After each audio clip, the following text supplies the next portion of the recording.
మరి ఇంతమంది ఇక్కడ కూర్చొని ఎందుకు నిరాహార దీక్ష చేస్తా ఉన్నాం? అనేక రకాల పోరాటం చేసినాం, రాజకీయంగా అడిగినాం, రౌండ్ టేబుల్ సమావేశాలు పెట్టినాం, ప్రెస్ మీట్లు పెట్టినాం, మాకు కావాల్సింది ఏంది, ఆకాంక్ష ఏందని చెప్పడం జరిగింది. కానీ ప్రభుత్వంలో చలనం లేదు. ఇవాళ బిల్లు పాస్ అయి బీజేపీ మీద నూకేసి చేతులు దులుపుకుందామని కాంగ్రెస్ పార్టీ చూస్తుంది. మాకు సంబంధం లేదు, ఇది రాష్ట్రానికి సంబంధించిన బిల్లని చేతులు దులుపుకుందామని బీజేపీ చూస్తుంది. ఈ వేదిక నుండి స్పష్టంగా ఇవాళ నేను ఛాలెంజ్ చేసి రాష్ట్ర ప్రభుత్వాన్ని, గౌరవ ముఖ్యమంత్రి రేవంత్ రెడ్డి గారిని అడుగుతా ఉన్నాను. నిజంగా మీరు బీసీల పక్షపాత అయితే, నిజంగా 42% మీరు పెట్టిన బీసీల బిల్లు చిత్తశుద్ధితో పెట్టిందైతే, ఏదైతే బీజేపీ చెప్తుందో ముస్లింలకు ఉందేమో అనే అనుమానంతో మేము ఆపుతున్నామని చెప్తున్నారు. ఇవాళ కాంగ్రెస్ పార్టీ మీరు స్పష్టత ఇవ్వండి. మీరు ఇవాళ ప్రెస్ మీట్ పెట్టండి. ఇక్కడ పెడతారా, ఢిల్లీలో పెడతారా, రాహుల్ గాంధీ గారిని పెట్టుకొని పెడతారా, సోనియా గాంధీ గారిని పెట్టుకొని పెడతారా, మాకు సంబంధం లేదు. ప్రెస్ మీట్ పెట్టి ఓపెన్ గా డిక్లేర్ చేయండి. ముస్లింలకు 10% రిజర్వేషన్ మేము సపరేట్ బిల్లు పెడతాం అసెంబ్లీలో అని చెప్పి డిక్లరేషన్ చేయండి. ఒక క్లారిటీ ఇవ్వండి. దాంతో ఏమైతుంది, ఇప్పుడున్న 42%లో ముస్లిం మైనారిటీల రిజర్వేషన్ దీంట్లో ఇంక్లూడెడ్ కాదు, ముస్లింస్ కి సపరేట్ గా 10% రిజర్వేషన్ పెట్టాలని చెప్పి మేము డిమాండ్ చేస్తా ఉన్నాం. ఇక అప్పుడు బీజేపీ మీద ఉంటది బాధ్యత.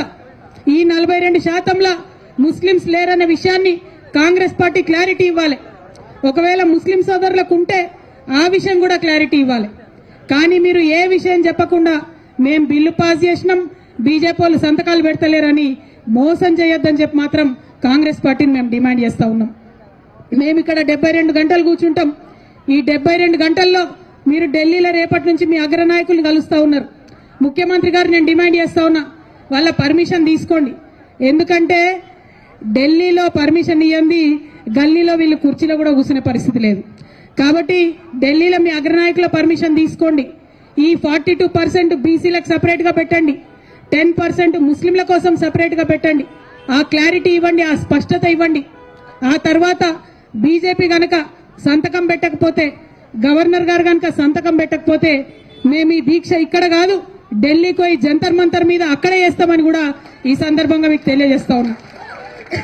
ఈ స్పష్టత ఇవ్వకుండా, ఈ క్లారిటీ ఇవ్వకుండా నువ్వెంత అంటే నువ్వెంత, తూకిత్తా అంటే తూకిత్తా అని కాంగ్రెస్ బీజేపీ కూడా ఇద్దరు కలిసి మోసం చేసే ప్రయత్నం చేస్తున్నాయి. బీసీ బిడ్డలను మభ్యపెట్టే ప్రయత్నం చేస్తున్నాయి. ఈ ప్రయత్నాన్ని మాత్రం మేము ఎట్టి పరిస్థితుల్లో సఫలం చేయనిచ్చేది లేదు. ఇక రెండో విషయం, మేము 72 గంటలు దీక్ష చేస్తాం, మేమే అన్నం తినం, మేమే నీళ్లు తాగం, 72 గంటలు ఇక్కడ కూర్చుంటాం మా బీసీ బిడ్డల కోసం అంటే ప్రభుత్వం భయపడుతోంది, పర్మిషన్ ఇస్తలేదు. ఇవ్వాలంటే మనం 10 నుంచి 4 వరకే ఉండాలంట. నేను డిమాండ్ చేస్తా ఉన్నా, ఆనాడు ఉమ్మడి ఆంధ్రప్రదేశ్ లోనే 48 గంటలు నిరంతర నిరాహార దీక్ష అంబేద్కర్ విగ్రహాన్ని అసెంబ్లీలో పెట్టడం కోసం చేసినాం. మీరు ఆంధ్రోల కన్నా పాపం అయిపోయినరా, ఆంధ్ర సర్కార్ కన్నా పాపం అయిపోయినరా మీరు? ఆనాడు ఉమ్మడి ఆంధ్రప్రదేశ్ లో సమైక్యాంధ్ర పాలకులు కూడా పర్మిషన్ ఇచ్చిండ్రు. ధర్నా చౌక్ ఓపెన్ చేసినా అని చెప్పి ఢిల్లీలో గప్పాలు కొడతారు మన ముఖ్యమంత్రి గారు. కానీ మాకు పర్మిషన్ ఇవ్వడానికి ఎందుకు భయపడతా ఉన్నారు? మేము ఇప్పుడు మళ్ళీ డిమాండ్ చేస్తున్నాం ప్రభుత్వాన్ని, మాకు 72 గంటల నిరంతర నిరాహార దీక్ష కోసం పర్మిషన్ ఇవ్వాలి.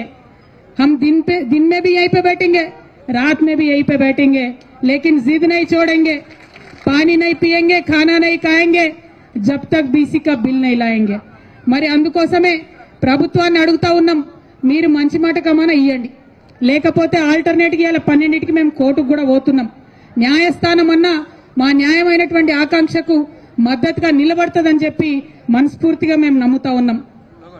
అంత దూరం తెచ్చుకోకండి, కోర్టు చేత మొట్టికాయలు తినకండి, ఇమీడియట్ గా పర్మిషన్ ఇవ్వండి అని ప్రభుత్వాన్ని డిమాండ్ చేస్తా ఉన్నా.